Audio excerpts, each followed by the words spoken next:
What should we expect against Bournemouth this weekend? This is Soccer Made Simple, and welcome to our today analysis. We want to try and anticipate what might happen in the game against Bournemouth.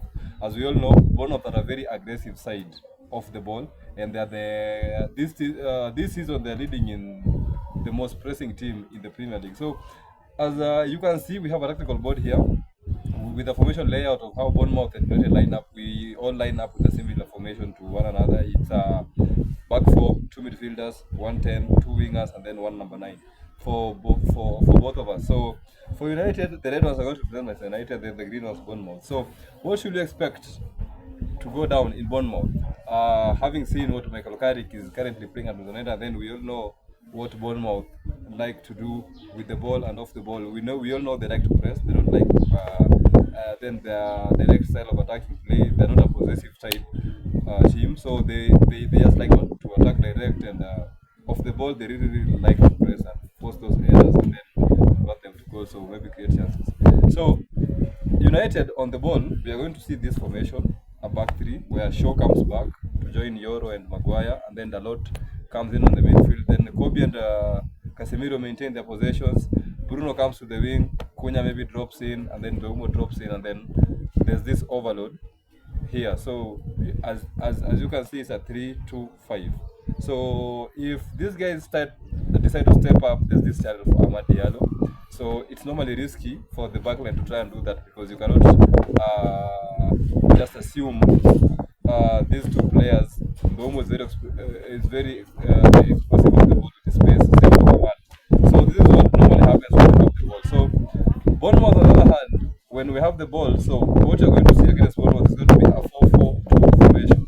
These two wingers dropping back, and then maybe this can be Evan Nilsson and the number 10, or maybe at times this is what happens. They try to play then Evan Nilsson. When you're with the ball, he makes those curving runs to try and force those passes to go for them to do a zonal pressing system. So if that happens, this particular case, we have Lenny Yoro, who's not so composed on the ball. Then we might be going long. Then for us to go long, we might have an overload of Ahmad and Dalot on this fullback. So, but they're a very, very good side pressing zonally. So this is what might happen when you have the ball. Evan Nilsson trying to prevent those passes. So if we might have a little bit of confidence in our players for us to be able to identify such passes, for us to be able to get into these channels, or maybe then break as we did against Aston Villa. So it's going to be hard for them to press against Manchester United because of how we morph it to this 3-2-5 formation with the ball.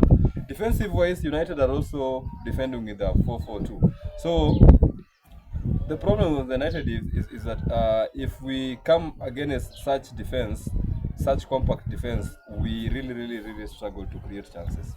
That's another problem that we have. Then players that we rely on to take on players on one-on-one situations like Amad Diallo, he has really dropped his confidence of late. Mbeumo not so good on that particular role.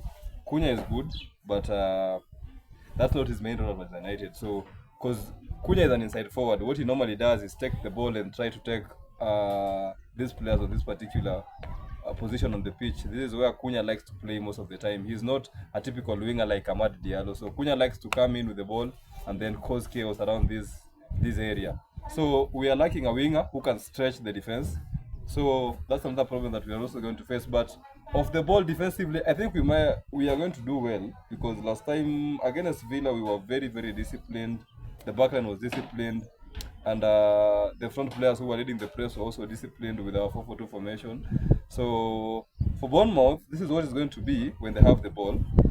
So this is going to be United switching into a back four.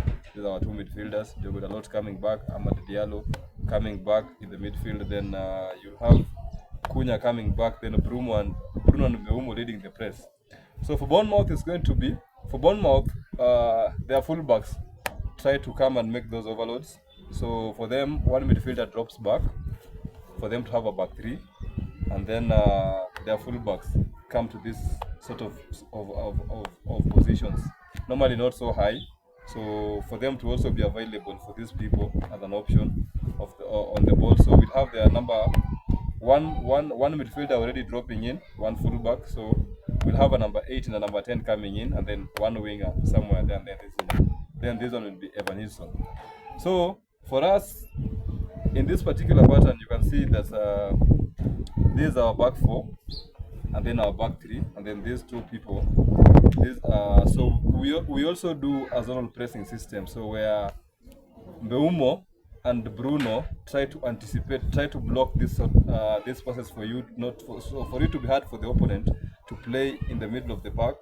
So the moment we do this, we did this against Aston Villa, and we saw them go long to try and stress the defense, but we maintain our discipline. So the moment this ball goes here, you'll see Cunha stepping in to block this pass, and then Mbeumo and Bruno coming in too, and then maybe Casemiro and Maino try to block this kind of passes, and then you'll see Maguire and Yoro stepping up to prevent those long balls, aerial balls. So it might be interesting to see how it will go down, having in mind that we are playing a similar style of football, these two teams. So we don't know what it will take to break down Bournemouth, but I think with United, we've got so many individual brilliance individual talents that are able to unlock this kind of defense. Of course, we've got some extremely talented players like Cunha, Bruno Fernandes, then Mbeumo, compared to Bournemouth. Yeah. So, but we cannot disregard the fact that they're also a dangerous side, and they've got very, very, very good players who are very, very dangerous encounters. So that's it for today. Let's see what will happen on the weekend.